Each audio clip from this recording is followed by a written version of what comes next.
Hey guys, what's up? My name's Art. Welcome back to another video. Hope hope you're doing well today. Today, right now, as I'm filming this, it's a Saturday at about 5:30 in the evening, and I just got back doing some stuff. I was kind of bored,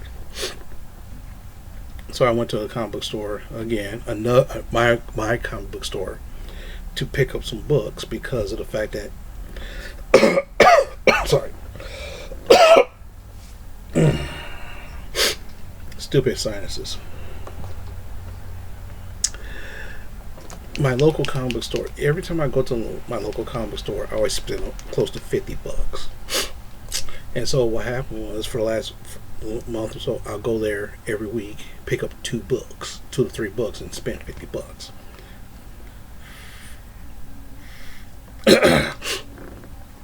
But one thing I will tell you, I got some good news today. Years ago, about 4 or 5 years ago, I fell into some trouble because I had a girlfriend at the time. And for some reason, me helping her out bankrupted me.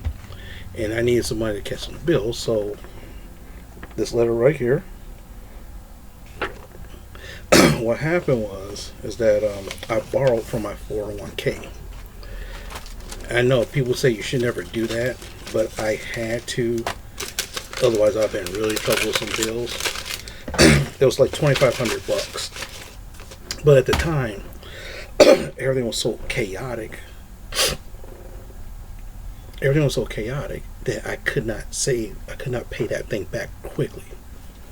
So what happens? I pay it back through payroll deduction. I mean, I said $50 a pay period. So in other words, about every 2 weeks they took out, was it $25 or $50 or something like that, and I did that. Then after me and my girl broke up, I changed it to 50 so I could pay it off faster. Because of me being around this girl caused me to do this in the first place.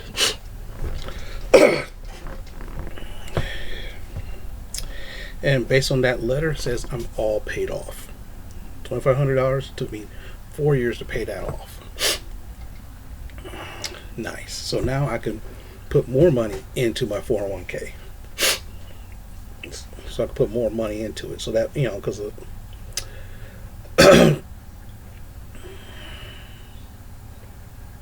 at the end of the month, I'll be there 20 years. In order for me to retire successfully, I gotta be at least 62. Or damn near 60. I have to be damn near 60. So I can draw from my 401k. So now I got 10 years. So technically I have 10 more years left. So if I can survive another 10 years, I should have a lot more money in my account. And from the looks of it, I have a pretty decent amount in there. But if I be more risky, I'll try to. If I do it I have a pretty decent amount, and I did it the safe way. I can keep it safe and have a decent amount in 10 more years. Or I can take some risk, either make it higher or lower. And that's what I've been thinking about for the last year or so.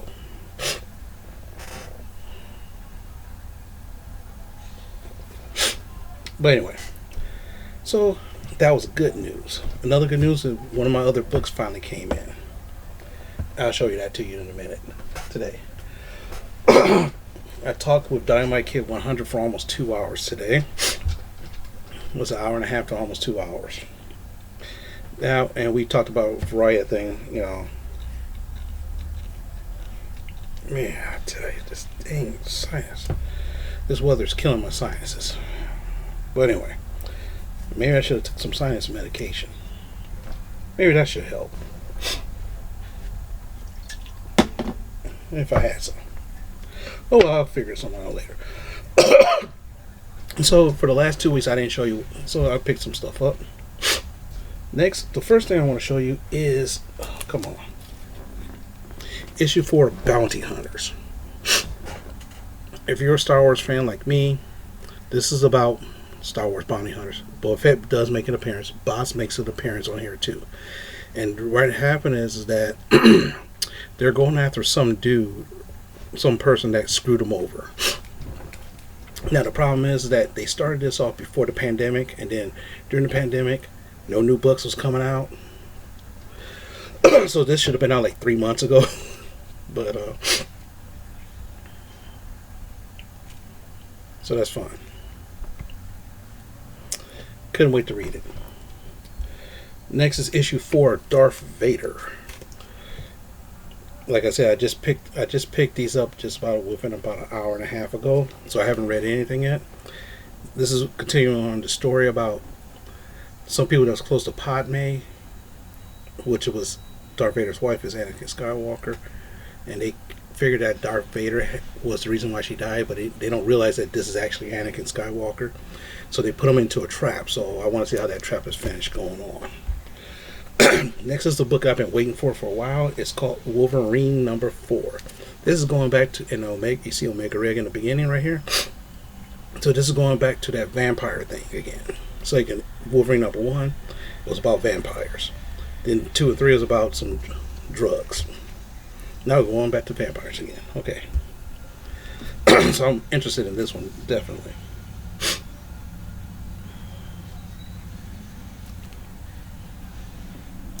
Next is Spawn 309.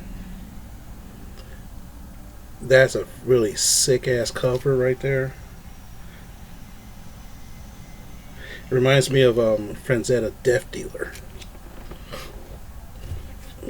Pretty cool. Next is a book that I've been waiting to read. Spider-Man Noir. Imagine Spider-Man in the 40s. So, and this is Electro. See all that like conduits and all this other stuff. And of course, he looks like Monkey Spider-Man in the movie. It's cool. Next is Amazing Spider-Man 46. About the Sin Eater, Sin's Rising, and 47.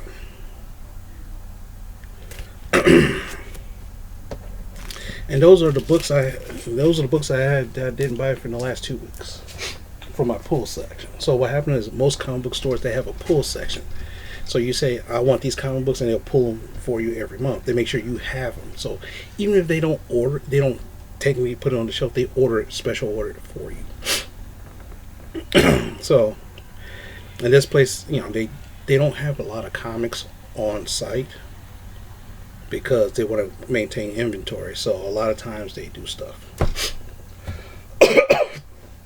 Okay, so what happened is they had some back bins, which I usually don't look for anything in their back bin section. I usually don't. But today, for some reason, I felt like it. And actually, to tell you the truth, it was a good thing I did because I found some good stuff. Okay, this first one is really cool. And actually, I was planning on buying this again from eBay on an auction, so now I don't have to. X-Men 200, The Trial of Magneto. Double-sized issue. Basically, is the X-Men is going against this group called Fenris. These are twins who have mutant powers. They had to hold each other's hands for their mutant powers to activate. It's kind of weird. But basic premise of the story, Magneto gives himself up to the World Court, and he's being put on trial for all of his crimes. And of course,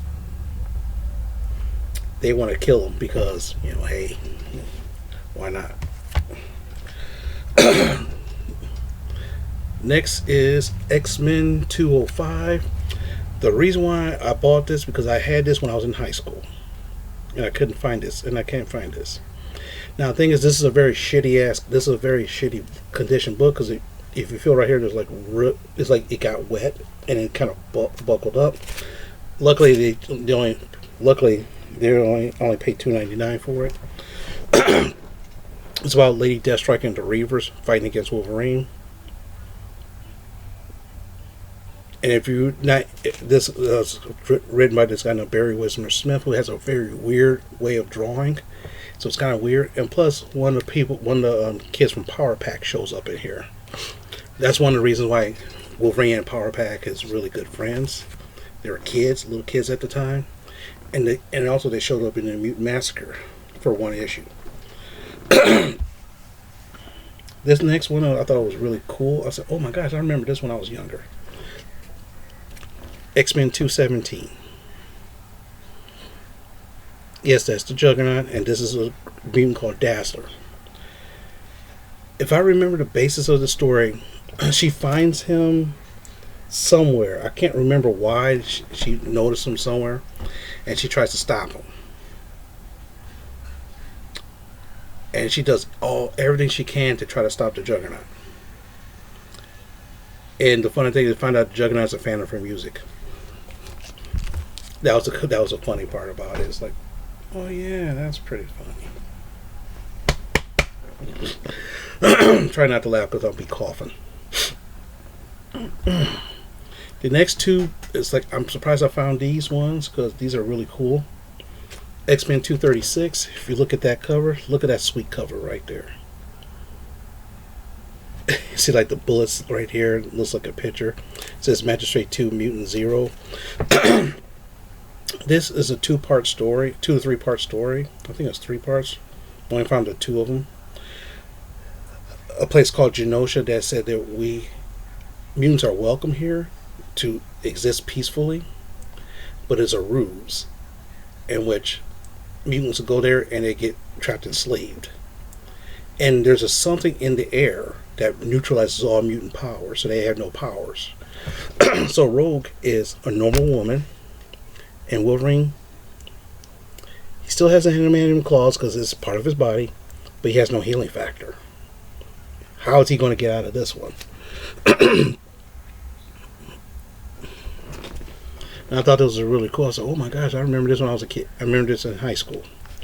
The second part to it I found too, 237. As you can see, he has no healing factor, so that's why he's looking older and older and older. And that's when you realize, well, Wolverine's how old again? He has to be at least over 100 years old. And then that's what started, back in the 80s, that's when it started, like, how old Wolverine really is. Because his healing factor heals everything. And that's what I found in the back issues, back bins, and I might dive down there another time again. Now, this one next book is very, very special. Back in the 60s, there was a comic book called Tales to Astonish. And it's been like that for years. Now, what happened was, for a while, Captain America was the featured character on that book.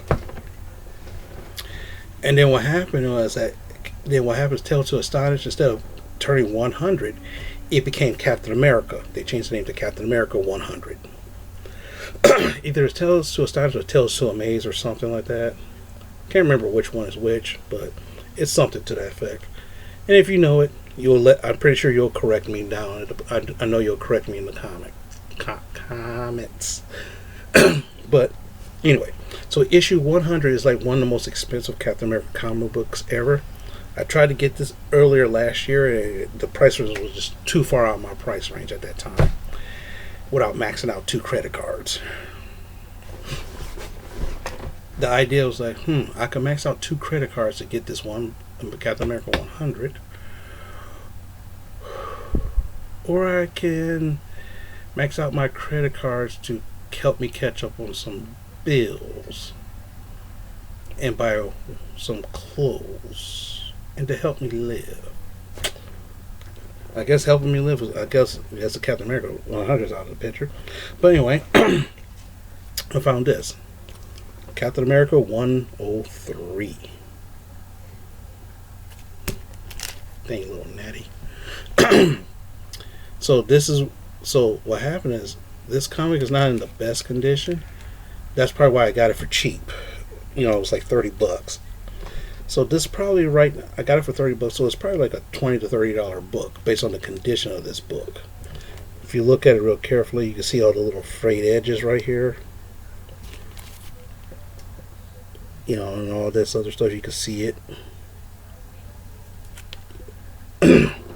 Without taking this out of here, I can't really show you all the defects of it. But if this was in prime, pristine condition, it would have been worth $1,100. Now the problem is that, like I told some other people,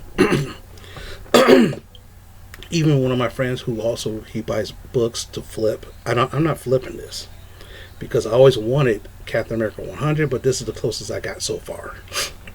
Maybe one day I will get Captain America 100. Maybe one day. But right now this is the closest thing I can get to it, so I'm happy with it.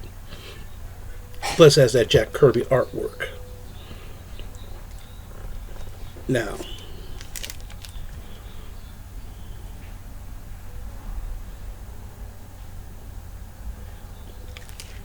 this book came in today. I was waiting for this for a while, and I was like, yes, I love this book. I love it already. But the thing is that, like, my friend, he buys books and he flips them. He'll buy a book. He'll get it graded as fast as he could, and then he'll just flip it. So he'll, sometimes he'll get it graded and slabbed, and he'll flip it for like $80 to $100. I mean, so far this year, he probably made a good $2,000 to $3,000 so far this year. And because the pandemic happened, he made a majority of that during the pandemic because people can't go to stores to buy it. So he had his online sales and stuff. Some people. I'm thinking to myself, let me see what he got. Maybe I might buy some stuff from him. But hey, whatever. But that's what I do. I don't buy a lot of books to flip. And the way how I look at it, if I'm buying this as an investment to flip, then I shouldn't be buying it in the first place. Back in the day, yeah, I bought 3 to 4 copies of every single book. But then again, back then, each comic book was like $1 a piece. So spending $20 on comic books, buying 2 or 3 issues of the same book, copies of the same book, it was no big deal because guess what? Out of $1, what could you? I mean, hell, and I was spending like $20 a week, so I could spend.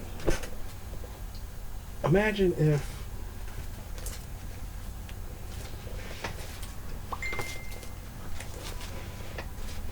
Okay, back in the day, this book right here is probably worth about $10 to $15. Okay, but back in the day, I would have spent. See, look at the price, $1.25. I would have bought 4 or 5 copies of this, thinking that 20 to 30 years from now, this is gonna be worth some money. I don't even know if I still have this. This book could be destroyed in the flood. I have not found this book in my stash yet. So if I did have a copy, okay, oh well, great. But guess what? This book is like $10 to $15. I'd be like, I got 4 or 5 copies of this book and it's worth $15 a piece.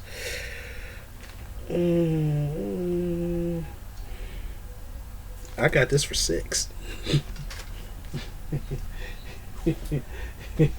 So that's what But as you can see, that's how sometimes things like that work.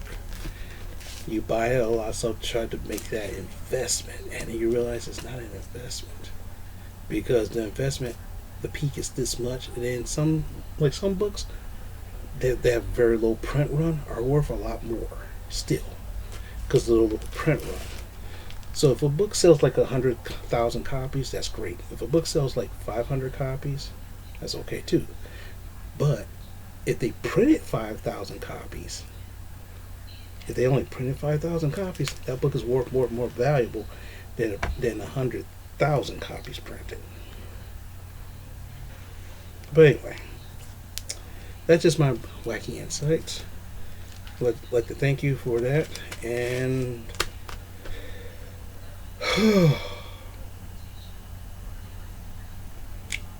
I gotta do laundry tomorrow, and I have no clue why I don't do it now. Oh, that's right, because the laundries are packed right now. But anyway, hope you have a great day. Do well with yourself. Do what you want to do, and also do what you need to do, but also do what you want to do, and make sure you don't infringe upon everybody else. And with that, I have nothing to say. Talk to you later.